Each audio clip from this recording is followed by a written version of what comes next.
Howdy, everybody.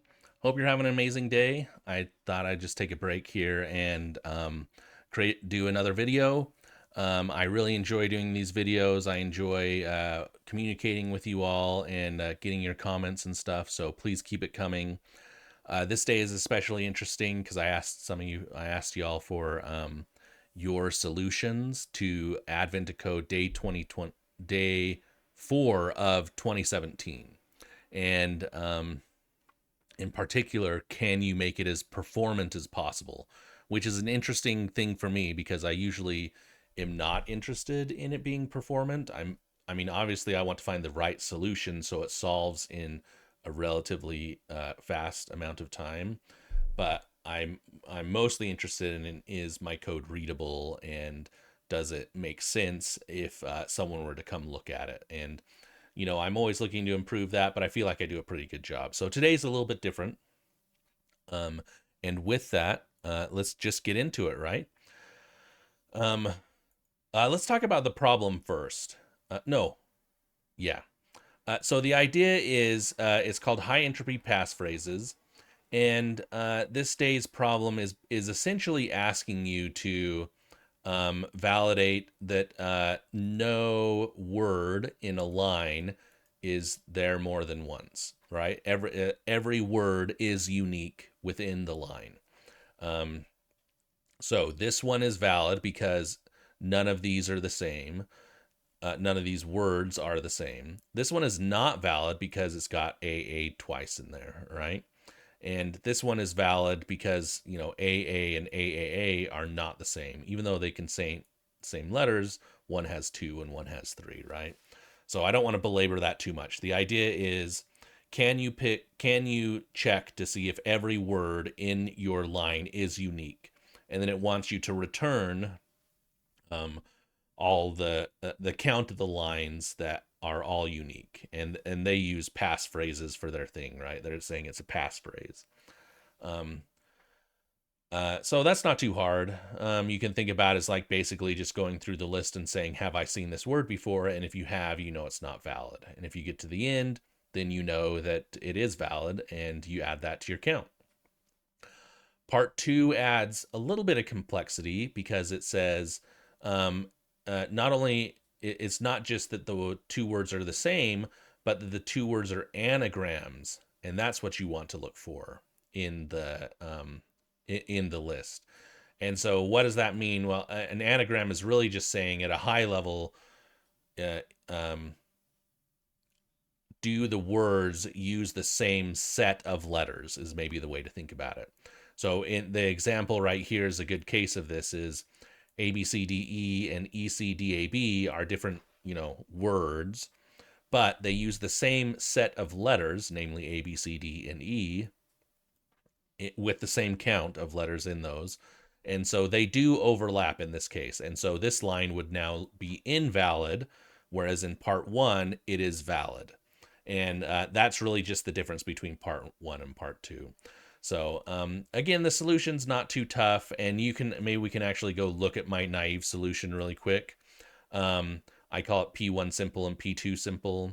The idea here is you can really just use a hash set to track it. And with Rust, the hash set will tell you if you've seen the word before. So if it's the first time you've entered the word into the hash set, it will return true. If it's already in there, it will return false. So it's really easy for you to just say, hey, for each word, make sure all of them return true when you call scene insert on the hash set, and that will give you the answer, right? So if you've gone through the whole list, they weren't in the hash set, they'll all return true, which means this will pass, and then it will be included in your count at the end. So that's not too tough a code, and part two is not much crazier. In fact, it's completely identical except for the part where we're for each of the words, we now gather the word and we sort the letters. Remember, an anagram is the same set of letters. So AA or ABB and BAB are the same. And so if you just sort those, they will turn out the same. And so that's all I do is I gather the words and I sort them, and that tells you like where you are. Or that will tell you if you've seen it before in the anagram like style of the solution. So neither of those parts are too hard, and if you run it, you can see here's the answers I get. They solve pretty fast, especially 151 and 139 microseconds. But now the question is, and what I'm interested in today for all of you is, how can you eke out the most performance of solving this problem? The actual implementation, I think actually, if you look at my benchmarks, it calls it early out. And the reason is this is just a really easy way to do it, right? If someone came to you with this problem, maybe some engineer would say, oh, I have to do all this logic and stuff like that. It's probably going to take me 8 hours to solve. And you say, oh, you know what? I can just use this hash set. I can iterate and do all, and I'm done. It's going to take me 10 minutes to solve. That's early out day for you, right? Someone thought it would take you 8 hours. It only took you an hour. You're done for the rest of the day. You can check out, right?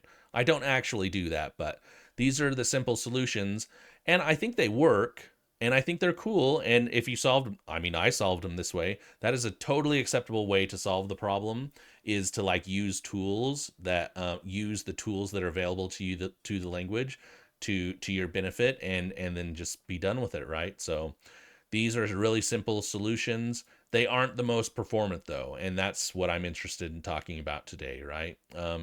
How can you make it the most performant? And where does this idea come from? I was browsing around the subreddit and I noticed this person, Maneatingape, they actually have solved all of the years. I guess they're missing 1 year and they're only partway through this one, but in under a second. And last year's solution, 2023, they did it in 10 milliseconds, which is amazing, right? I think some of my solutions to last year took hundreds of milliseconds, like many of them did. And so the ability to do it in just 10 milliseconds is super cool, right?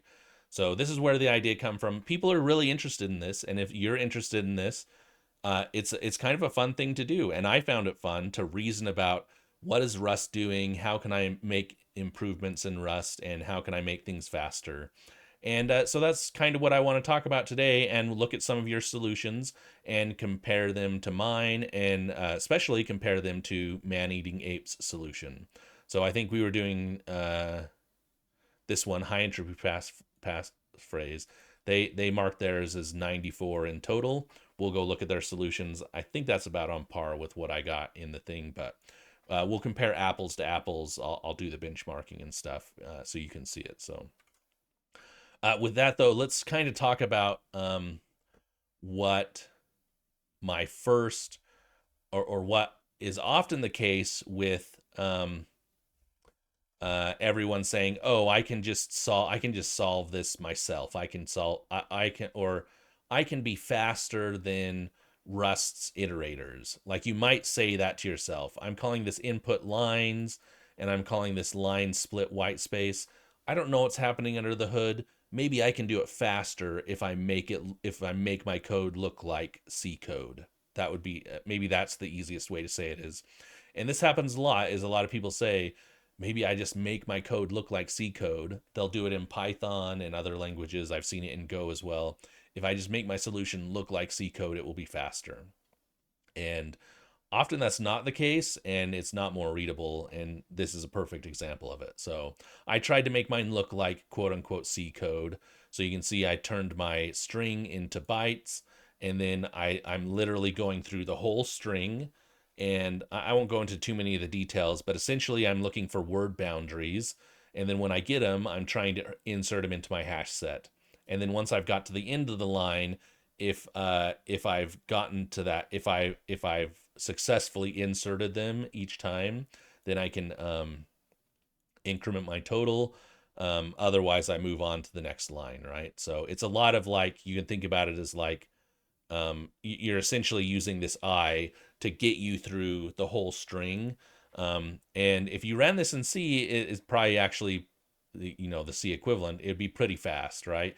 Maybe you don't use a hash set. I mean, you could implement your own or use some other known hash set in C. If you're using C++, you could definitely use one of the that come with the STL, right? So, um, anyway, if you actually run this though,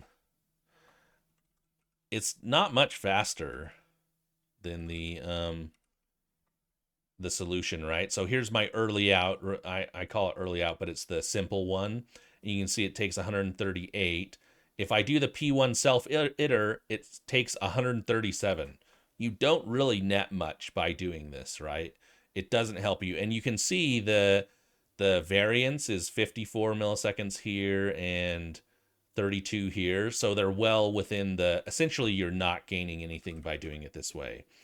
And why is that? Well, primarily, lots of people have put a lot of effort into these iterator functions, right? These lines and these split white space.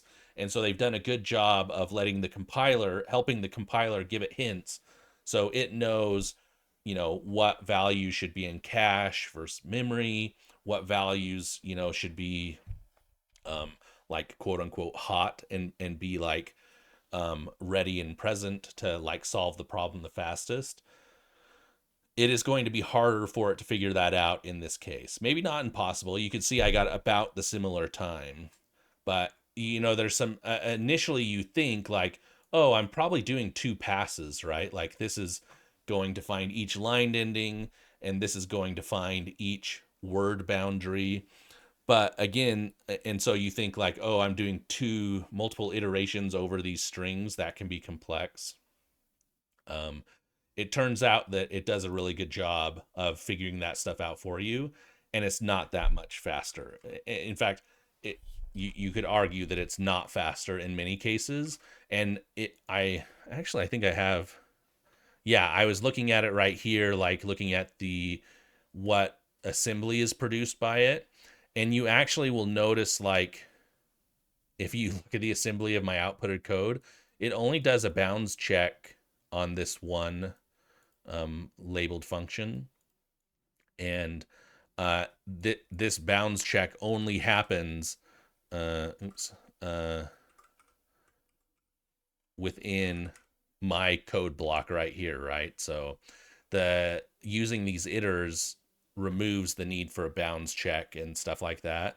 Again, and a lot of this is just um, it knows it doesn't need to do a bounds check when it's doing this iter lines, but it doesn't know when I do this right here, for example, try and get a slice out of the original thing, that I'm going to try and get something out of bounds. And so it has to do those checks, right? Um, anyway, this is all just a little weird deep dive just to say that you might think that this type of solution is more performant, but it's actually not. It's often not. And where you're going to actually see improvements that I want to talk about are memory management. That is, can I find ways to reduce the number of like allocs and frees that will occur underlyingly? And then obviously that will help a lot. And then can I find faster algorithms to help me solve the problem? Obviously that's going to help a lot. And then thirdly, can I parallelize it? Obviously in a problem like this where you're checking 512, there's a potential that doing all of that work in parallel could be faster than doing them one at a time. So for the first one, the memory management, how did I solve that to kind of fix that? You can actually, if you look, a lot of the code for P1, my simple one versus the P1 contains, doesn't change. I still do an iterator, and I still do an iterator. Sorry, I do an iterator over the lines and the words. But instead of creating the hash map inside, I use a vector now. Mostly because the words that you're checking, there's a small enough number of words that I kind of felt like, oh, the difference between a hash set and a vector is not. And if you do some analysis, a vector is actually a little faster for this case if you're using the default implementation of the hash set, which we'll talk about in a minute. But so I just used a vector, and notice I pre-allocate the capacity. I say there's never going to be more than 16, so I know I can put that number in there.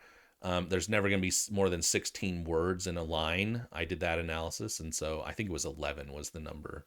And so I create a pre-allocated vector, and just after each iteration or after each line, I clear the vector. And this is a fast way of it's just updating values in the vector. It's just saying, I want to change my vector size to 0. So it doesn't have to do deallocation and reallocation or anything like that. It's already there for you.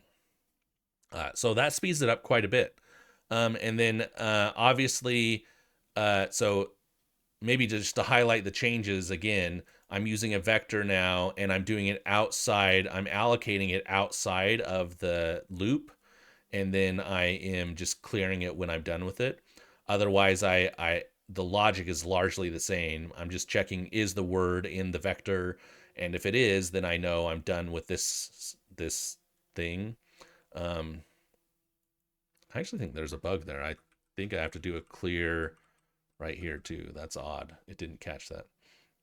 But otherwise, I then do this right here. If it's not in there, I push the word to the vector, and then I can keep checking right through all the words. P2 contains is not any different, except now before I check to see if it's there, I call my sort again. And so if we go look at those two compared to the early out one, the simple one was 138, and my P1 contains is now 30 milliseconds, right? So 4 times more faster. P2 is about 3 times faster. I go from 335 to 127. And again, most of that's coming from that is I'm just not reallocating, right? I got some performances by using a fold instead of a filter and a sum. So you can see for these ones, I use a filter and a count, I guess is what I'm using. And using fold produced a slightly faster result. I don't know why that is. My guess is it's just because I'm tracking the variable here as opposed to like it being tracked after the fact. And so anyway, that doesn't help you a lot. It's probably statistically insignificant in the large scheme of things. But going from 140 to in total, I got it down to like 32 is huge. And most of it, again, is just memory. Can you find the places where you're allocating and deallocating and move it outside of your loops or any place where you're going to be doing things a bunch of times? That helps a bunch, right? And that's what those two do. So the second thought was, well, can I take this and parallelize it? And again, for Rust, that's just using rayon. So I include rayon, and instead of calling lines, I now call par lines. So I'm now going to process each line in parallel. Is that faster? The one thing that changes, though, is notice I got this one down to like 30 milliseconds or whatever for P1. And part of that was I was able to keep the vector outside of the loop. I can't do that anymore, right? You'll actually get an issue. Like if you try and do this like this, you'll see that it'll say, oh, I can't do that because this is it would be sharing memory between those parallel executions, and you can't, obviously Rust doesn't want you to be doing that, right? It wouldn't be safe either, and you wouldn't get the right answer. Imagine running all that in parallel. Lots of things are adding things to the vector, and some of them are clearing it. All those race conditions, you just couldn't do it, right? So you had to put the vector back inside. But then otherwise, you just call par lines, and you do the same thing for part 2, is you just call par lines. So does that help you? Well, it turns out for part 1, it doesn't help you. Here's the rayon solution. My initial my initial speed up using the P1 contains is 30 milliseconds. Rayons is 53. And why is that? What's the reasoning behind that? Well, when you're using something like rayon, you obviously have to spin up a bunch of threads. You have to then start executing the stuff in parallel. And now you have to do the memory management thing where you're like creating new values, new sets, right? New vectors. And then you have to do the cleanup, right? And so it turns out that that memory management aspect plus the parallelization and cleanup is not faster than just doing it as doing them all. And again, that's because there's 512 of them. So there's this idea that, oh, the setup and the memory um, allocation and stuff like that is just not as fast as just doing 512 of them. But it does help in part two, right? So remember in part two, my contains was down to about 127. If I use rayon, it's 67.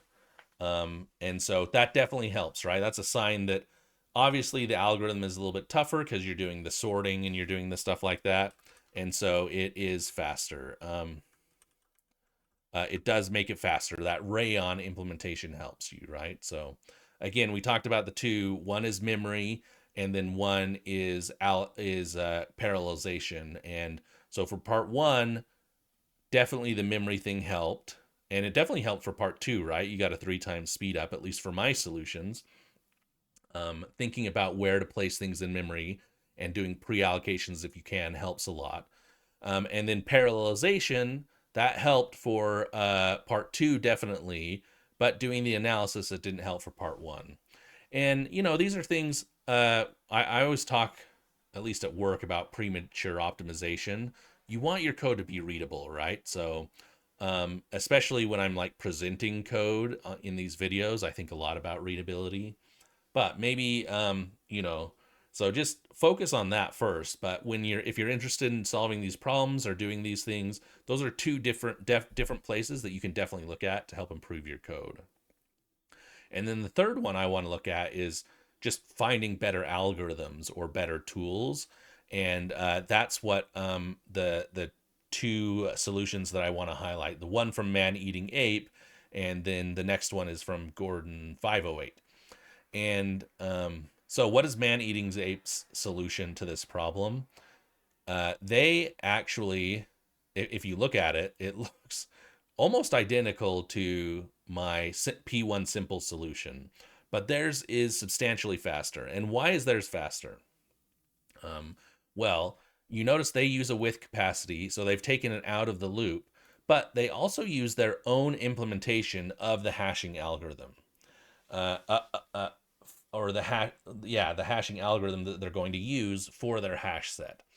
And just at a really high level, if you remember the way a hash set works, is you kind of hash the value, and that will give you an idea of where you want to put it in your vector or your list that you're maintaining. And so that helps you kind of like plop it in the right place. And you have to do other stuff to handle like contention and overlap and stuff like that, or duplicate entries, things like that. But that's the general idea. In order to prevent denial of service attacks, the default implementation of a hash set or a hash map in Rust use a hasher that is cryptographically secure. And what does that mean? At a high level, it's just saying, well, you've probably seen this. If you use a hash map and you like print out its results, every time you run the program, it will often print out the order of the hash map differently. And that's what it's trying to do is if the hash did not always produce like the same value, a bad actor could use that to insert values into your hash set or hash map or whatever that caused extremely poor performance on the hash map and slow down your thing and cause denial of service attacks. There's other security reasons for it, but that's the idea, right? So the default implementation tries to alleviate those problems. What Maneatingape has done is said, oh, I'm not interested in that. I'm just solving a problem for Advent of Code. So I'm going to use a faster hashing algorithm. And I've included their code down here. I won't go over it in too much detail, but here's the link to the code. Here's the link to the code. And essentially what they've done is they've implemented their own hashing algorithm. So when it does those hashes, it does it much faster than the way that the default implementation does. And if you look at the results, maybe.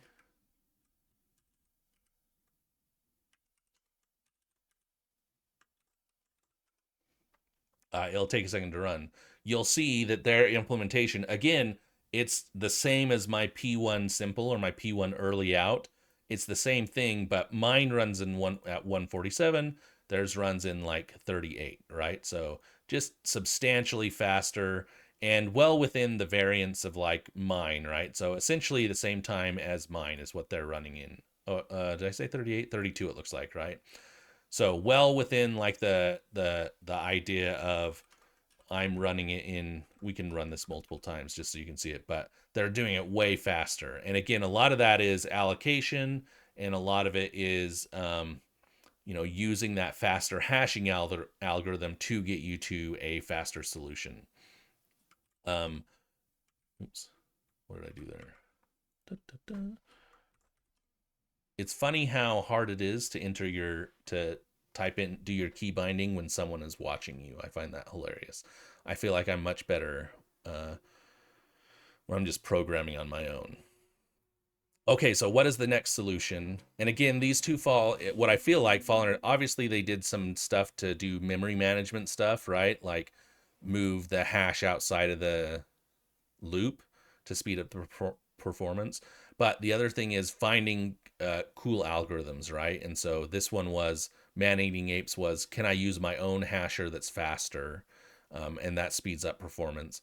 Oh, I should say for part two, they also use this convert tool. So I did a sort, and they just said, I'm just going to use a static array of 26 values, and I'm just going to increment them for each word or for each letter in the word. And then I use that to insert that into the hash. And so this is probably faster than a sort. Um, and so you get much better performance out of that, right? Besides just the hashing, use a static array that you can just dump counts into, is almost certainly faster. So, okay. And then the next one, which I thought was really cool, was Gordon 508. And they implemented a bloom filter, which I don't think I've heard the word bloom filter in 20 years. Um, and so it didn't come to my mind as a solution to this problem. I probably would not have solved it this way, just because it wasn't in my mind. But once I heard the word bloom filter, it was like an aha moment. You're like, oh man, this is the perfect algorithm for solving this problem. I won't talk too much about the bloom filters detail, but the key thing that you want the key thing that you want to know about implementing a bloom filter is this sentence right here. It says false positive matches are possible, but false positives are not. In other words, a query returns either possibly in the set or definitely not in the set. And that's actually what we're really interested in here, right? Is we want all of our words to be definitely not in the set. So if we ever get one that's possibly in the set, then we know we're in trouble.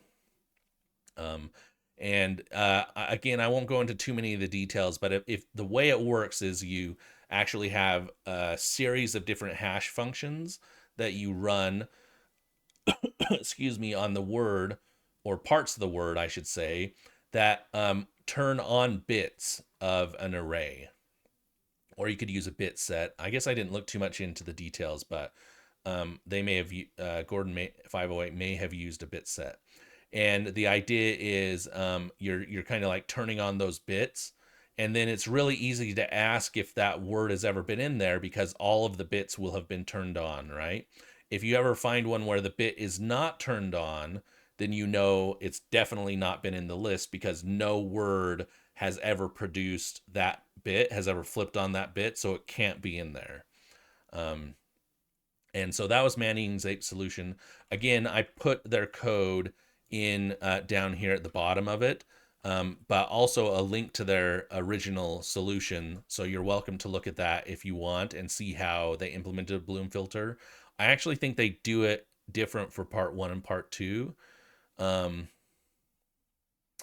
yeah, they do slightly different. The implementation details are slightly different, but just because you're solving two different problems, which I think is totally cool. But the bloom filter, if you actually look at the performance, is faster for part two. So there's some variance between these two. But you can see that Gordon 508 solution to part two is the fastest one that I've found so far.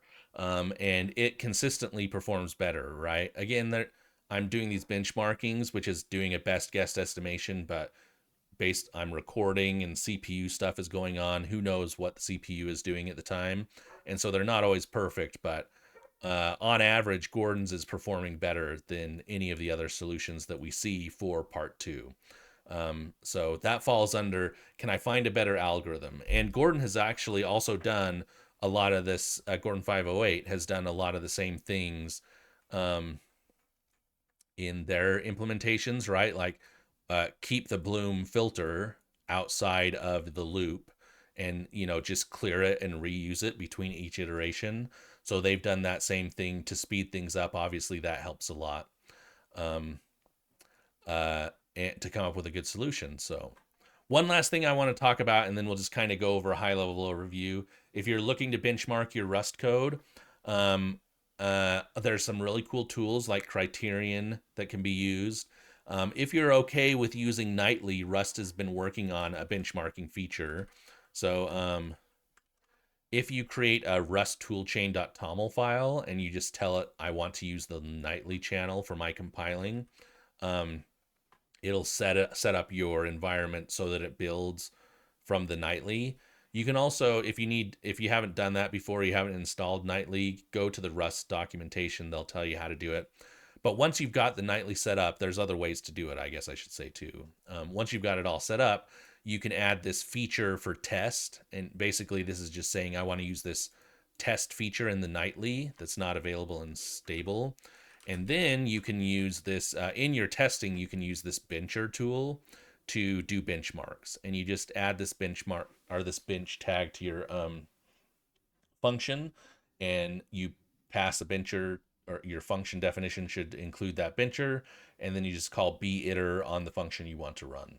There's more details to this, like definitely go read the documentation if you want to do it in like the real world, because there's these like special use cases where you may want to like black box some of the things you're doing to help you out and other stuff like that. But that's how you do it, and that's how I ran my benchmarks fairly simply to come up with these solutions. And there you go. So again, I just want to highlight the three things that you should be thinking about when you're saying, how can I improve performance? Well, maybe there's four. The first one is, should you be worried about it, right? In real life is, should you be worried about optimizing your solution? More often than not, the few milliseconds that you're going to add, or maybe even the seconds that you're going to add to your solution, are not going to have a huge effect, but the readability of your code will have an effect. So think about readability when you're solving problems, especially if you know someone else is going to come read your code. And that's probably more important than optimizing your solution. Okay, and with that out of the way, when we're talking here about, oh, we're just doing a fun thing, how can we eke out all the performance? What are some key things to look for is memory management, right? Can you reduce the allocation and freeze that Rust is doing or your programming language is doing? Especially like a GC language like Go or Java, finding, being able to like reuse stuff that the GC or the GC is not going to get triggered during your run and stuff like that is super important, right? And the next place to look then is, can you parallelize it? And I think we've shown here that sometimes you can, and it helps, right? Part two definitely is keen on parallelization. It's quite possible that some of these other implementations, like if I tried Gordon's or Maneatingapes, they might have gone faster with using something like Rayon. Can you parallelize it? Obviously, that will help. But it didn't work for part one, right? Is the amount of effort to like get it up and running and the additional memory allocation you needed to do didn't outweigh the cost of just like doing it iteratively. So that's something to think about, is can you do this in parallel? And then third is, can you use the right algorithm, right? So in this case, part one, it feels like if you look at everyone's solutions, part one is just straight up fastest. If you just like uh, do your memory optimizations and just loop through it as fast as you can and just say, does this vector contain this or whatever, right? Part two definitely benefits from an appropriate algorithm, right? You can, again, um, using a Bloom filter here is going to solve the problem faster than anyone else's solution. So shout out to Gordon508 for that one. And there you go. I'll just say it one more time so it's in your mind. First of all, should you be optimizing your program? And if you're doing something fun like this and you're interested in doing things like this, definitely give it a try. Lots of people are interested in it. And maybe you're not using Rust, some other language. I'd like to see your befores and afters. So write it, solve this problem, in the quote unquote simple way, and then see if you can get it faster. What can you do to get it faster? And what did you do? I'd love to see that.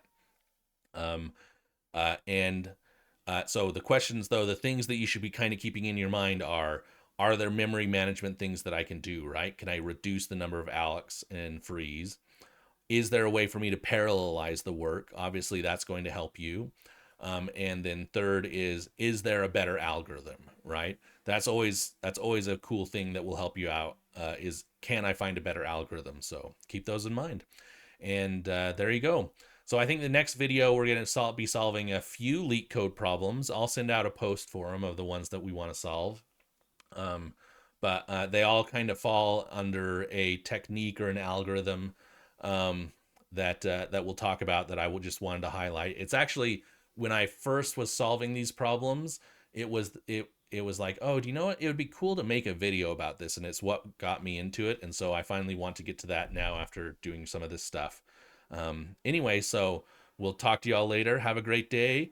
I hope you enjoyed this, and I'd love to see your solutions or how you went about solving these.